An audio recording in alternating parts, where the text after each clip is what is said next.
Hello and welcome to Bangladesh Today. I am Avneet Arora.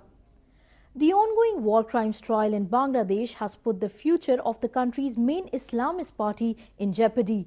We talked to senior international journalist Francis Harrison and Britain and Sri Lankan academician Rohan Gunaratna on the situation of the Jamaat and the upcoming general. Over 3 million people were killed and some 200,000 women were raped by the Pakistani army and those opposed to the freedom struggle. The War Crimes Tribunal, which was set up in 2010 by Prime Minister Sheikh Hasina, was mandated to prosecute the guilty, even though 10 of the 11 sentenced belong to the Jamaat-e-Islami, which is an ally of the opposition BNP. The tribunals have so far sentenced 6 prominent Jamaat-e-Islami leaders and a senior BNP lawmaker to death. The Jamaat and its allies went on a rampage in protest against the conviction of their leaders, destroying public property, burning vehicles and clashing with police personnel.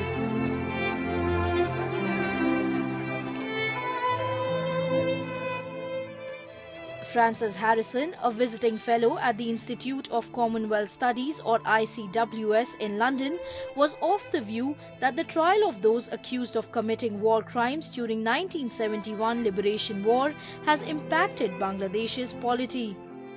A huge spate really of attacks on Hindus in February in the wake of one of the verdicts in the war crimes trial. And I think that's something to look for in terms of the elections. If they go ahead, then attacks on minorities probably will be something that may happen again and are a serious concern, because obviously those things shouldn't happen. What's happening with the war crimes trial is it's bringing up all these issues again. I mean, it's having a huge impact on obviously Jamaat-e-Islami and its future as a political party, its top leadership obviously being on trial.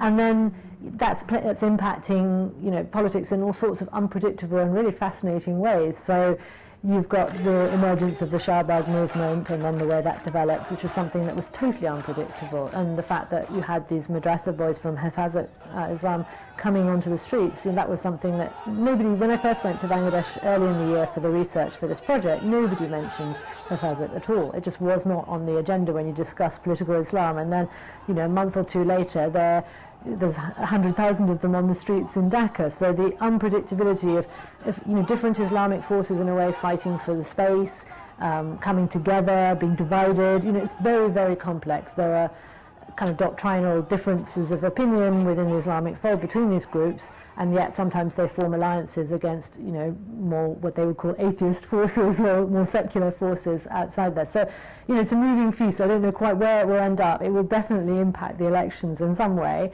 but everything is extremely fluid and unpredictable, and that was one thing that really sort of struck me, how quickly things have changed, are changing in Bangladesh month to month. Harrison also said that the elections in the country due early next year had both main parties with a lot to play for, and the role of the Jamaat will also be crucial. Bangladesh is expected to go to polls anytime between October 2013 and January 2014, as Prime Minister Sheikh Hasina had hinted last month. Whether the elections will happen on time, who knows, but we'll know by October 24th if they're called, so it's not long to wait. But I think what's so fascinating about Bangladeshi politics at the moment is the unpredictability. It's really high stakes. There's everything, it's win or lose, everything to play for the political parties, and for the democratic process and the system to work, with all its flaws.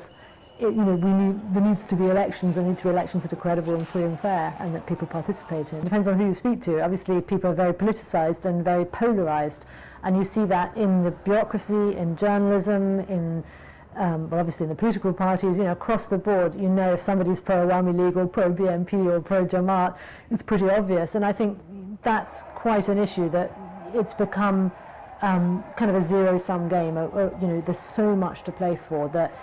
For people who've supported the Awami League, if BNP and Jamaat come to power, they lose everything. They could actually physically be at risk. They're worried about their security if they're journalists, if they're on, death lists, hit lists, that kind of thing. They worry about whether they'll have to actually leave the country. The stakes are so high on both sides, and obviously on the other side there are the same sort of issues. But I think it's quite difficult to find someone who is, in the middle, really. Because it's very personal for everybody. She also said that Bangladesh was sending ripples through a new wave of movement that might look for a change in the political system in the country. Bangladesh has been witnessing a people's resurgence movement ever since its International Crimes Tribunal started pronouncing capital punishments to those accused of atrocities during the country's 1971 liberation war.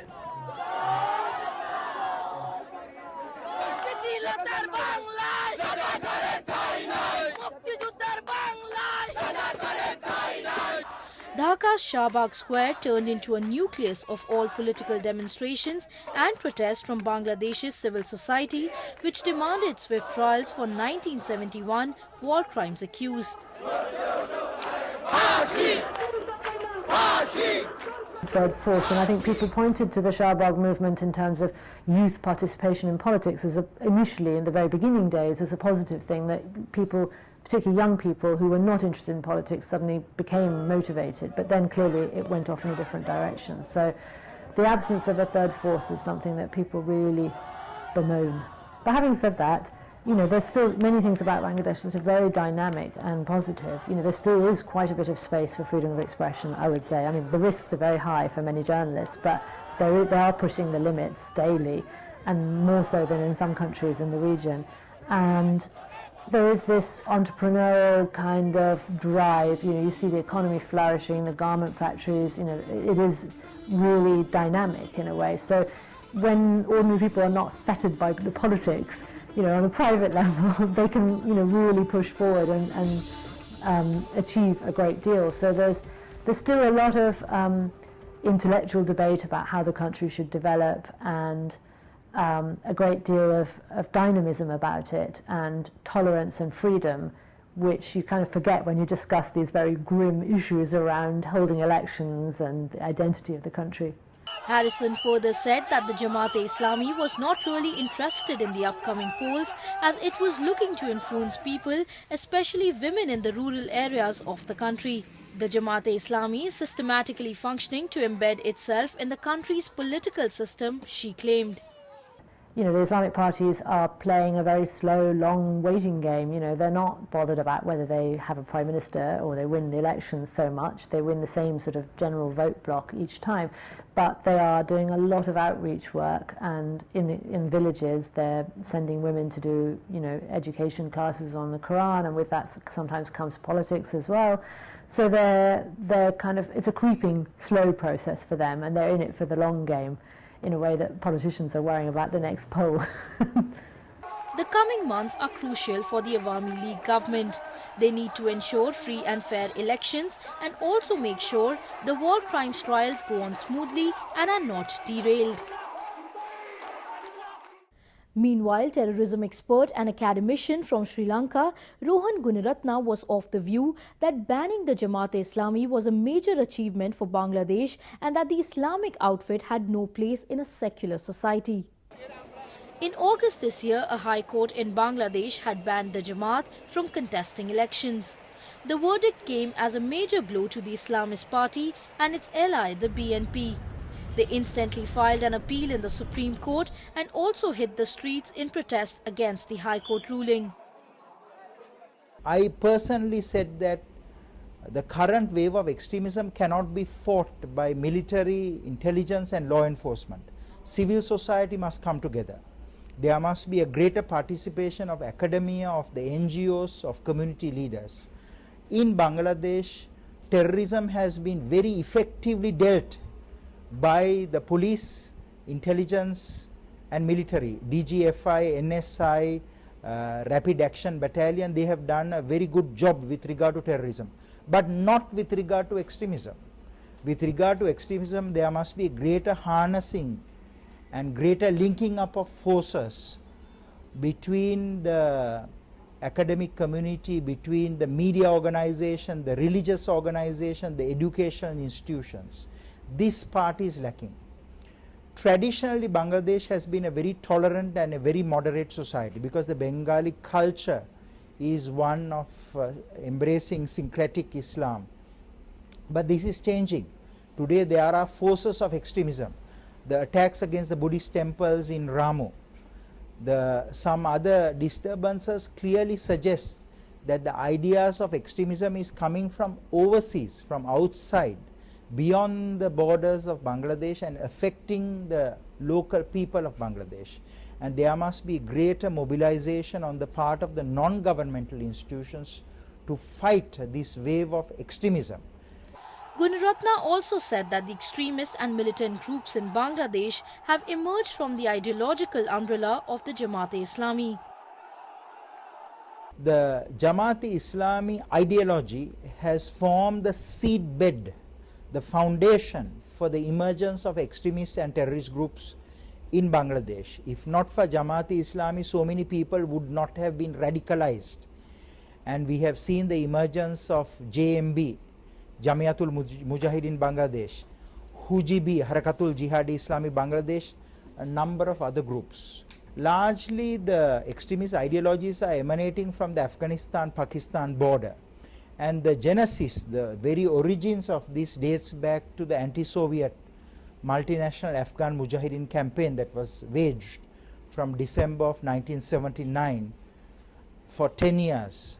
So the remnants of these groups of this campaign formed Al-Qaeda, Tariq-e-Taliban Pakistan, Afghan Taliban, number of groups. And today the current wave of global extremism and terrorism is largely a vicious byproduct of the anti-Soviet multinational Afghan campaign, which was funded by the Saudis and also by Western countries, including the United States. The Jamaat-e-Islami is a very well organized and cadre-based party which, other than having played a violent role in the 1971 Liberation War, has tried to subvert and obstruct the political process in the country. The Sheikh Hasina-led Awami League government has stood up to the pressure tactics of the Jamaat and has not succumbed to their aggressive ways. With elections around the corner, the Jamaat will probably intensify its protests, and the onus is on Prime Minister Hasina to ensure a peaceful national election. That is all we have for in this week's episode of Bangladesh Today. Thank you for watching.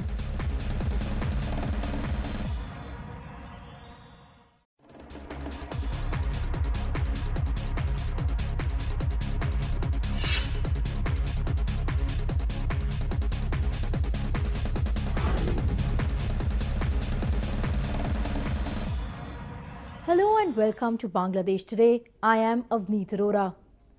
The ongoing war crimes trial in Bangladesh has put the future of the country's main Islamist party in jeopardy. We talked to senior international journalist Frances Harrison and Britain and Sri Lankan academician Rohan Gunaratna on the situation of the Jamaat and the upcoming general. Over 3 million people were killed and some 200,000 women were raped by the Pakistani army and those opposed to the freedom struggle. The War Crimes Tribunal, which was set up in 2010 by Prime Minister Sheikh Hasina, was mandated to prosecute. And I think that's something to look for in terms of the elections. If they go ahead, then attacks on minorities probably will be something that may happen again and are a serious concern, because obviously those things shouldn't happen. What's happening with the war crimes trial is it's bringing up all these issues again. I mean, it's having a huge impact on obviously Jamaat-e-Islami and its future as a political party, its top leadership obviously being on trial, and then that's impacting politics and all sorts of. The guilty, even though 10 of the 11 sentenced belong to the Jamaat-e-Islami, which is an ally of the opposition BNP. The tribunals have so far sentenced 6 prominent Jamaat-e-Islami leaders and a senior BNP lawmaker to death. The Jamaat and its allies went on a rampage in protest against the conviction of their leaders, destroying public property, burning vehicles and clashing with police personnel.